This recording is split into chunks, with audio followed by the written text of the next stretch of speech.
రవి గారు వినపడుతుందండి? వినబడుతుందండి. యా, ఇది ఇంతవరకు ఎక్కడా మనం వినని కనని ఒక సిచ్యువేషన్ ఇది. అంటే అటు అధికార పక్షంలో ఉంటూ ప్రతిపక్ష పాత్ర పోషించడం, ప్రధాన ప్రతిపక్షంగా ఉంటూ అధికార పక్షంలో ఉండడం అనేది ఇది ఈక్వేషన్ కుదరదు. కానీ ఆయన అన్న మాటల్ని చూస్తుంటే ఆయన ఏమైనా రెండు రకాల ఆలోచనలు చేస్తున్నారా, లేకపోతే డ్యూయల్ రోల్ ప్లే చేయాలనే ఆలోచన ఉందా? ఉంటే ఉండొచ్చు, మంచి కోసం ప్రజల కోసం డ్యూయల్ రోల్ ప్లే చేయాలనే ఆలోచన ఉంటే ఉండవచ్చు. కానీ హౌ ఇట్ ఈస్ పాసిబుల్? సాంకేతికంగా అసెంబ్లీ నియమ నిబంధనల ప్రకారం అయితే సాధ్యం కాదు నాకు తెలిసిన దీని ప్రకారం. మీకేమనిపిస్తుంది ఆయన స్టేట్మెంట్ చూసిన తర్వాత? ఖచ్చితంగా ఆయనలో ఆలోచన అనేది మంచిదైనా మనం చూడాలి. ఎందుకంటే గతంలో తమిళనాడులో కూడా మీకు విజయకాంత్ గారు కూడా అలానే ఎలియన్స్ లో గెలిచిన తర్వాత విజయకాంత్ గారు ప్రతిపక్ష పార్టీ హోదా తీసుకున్న సందర్భం కూడా ఉంది. తీసుకున్నారు కానీ అప్పుడు అధికార ట్రెజరీ బెంచ్ లో లేరు కదా విజయకాంత్ గారు. లేరు. బట్ నేను అనేది ఏంటంటే వాయిస్ ఆఫ్ ద పీపుల్ అవ్వాలనే కోరిక పవన్ కళ్యాణ్ గారికి ఎక్కువగా ఉండుండొచ్చు.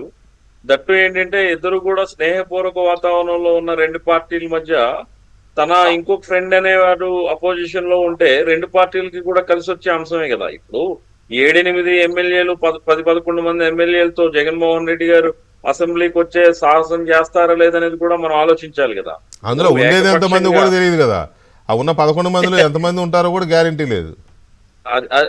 అది కూడా చూడాలి. సో అందుకే నేను అనేది ఏంటంటే వస్తే ఖచ్చితంగా ఆయన ఆలోచన అయితే చాలా మంచిది. ఎందుకంటే రేపు చంద్రబాబు నాయుడు గారు ఏ ప్రభుత్వం అయినా కాస్త కూస్తో తప్పులు చేయక తప్పదు. బట్ తప్పును ప్రశ్నించేటప్పుడు ఒక స్నేహితుడిగా తను అడిగే ఆలోచన అనేది ఒక వేరేగా ఉంటుంది. అదే వేరే అపోజిషన్ పార్టీ అనుకోండి, దానికి ఇంకా మీకు తెలుసు కదా, ఇంక ఈ సోషల్ మీడియా ప్రభావాలు ఎలా ఉంటాయి, రానున్న రోజుల్లో ఎలా ఎదురుదాడి ఉంటుంది ఏంటి అనే దాన్ని కూడా మనందరం కూడా చూసాం. గత 5-10 ఏళ్ల నుండి కూడా ట్రెండ్స్ అన్ని మారినాయి. ఈ పొలిటికల్ పార్టీస్ తాలూకు బిహేవియరల్ సిస్టమే మారిపోయింది. మీరు అందుకే అబ్జర్వ్ చేశారో లేదో, ఈ రోజు ఎక్కువ శాతం మహిళలు ఓట్లేశారు అని అంటే కొడాల నాని గారు తిట్టిన తిట్లుకును పేరు నాని గారు అన్న మాటలకు ఓట్లేశారని చెప్పి నేను ఒక మిత్రుడు నాకు మెసేజ్ చేస్తున్నాడు. అన్న, మహిళలు ఎంతగా అగౌరవంగా ఫీల్ అయ్యారంటే చట్టసభలను వీళ్ళు పంపిస్తే వీళ్ళు మాట్లాడే భాష ఎలా ఉందో అనే దాని మీద అసహ్యం వేసి వీళ్ళు ఓట్లేశారేమో నాకు అనిపించింది, అంతేగాని పథకాల కోసం కాదనే మాట కూడా మాట్లాడిన సందర్భం ఉంది. అంటే న్యూట్రల్ ఓటర్లు కూడా ఆ విధంగా ఆలోచిస్తున్నారు.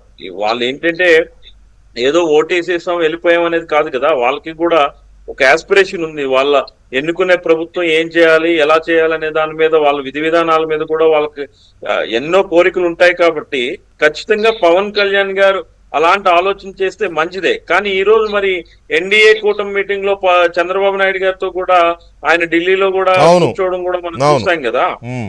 సో ఖచ్చితంగా ఆయన అయితే కేంద్ర మంత్రి పదవులకి కూడా ఆయనకు 2 ఎంపీలు కూడా ఆయన చేతిలో ఉన్నాయి కాబట్టి తీసుకొని జనసేన రాష్ట్ర అధ్యక్షుడి హోదాలో ఎమ్మెల్యేగా ప్రతిపక్ష హోదాలో కూడా ఆయన కూర్చొని ఈ రాష్ట్రాన్ని ఎదురు కలిపి నడిపిస్తానంటే ఖచ్చితంగా ప్రజలకు అది మంచి జరుగుతుందంటే మనం అందరం ఆశిద్దాం, తప్పేం లేదు.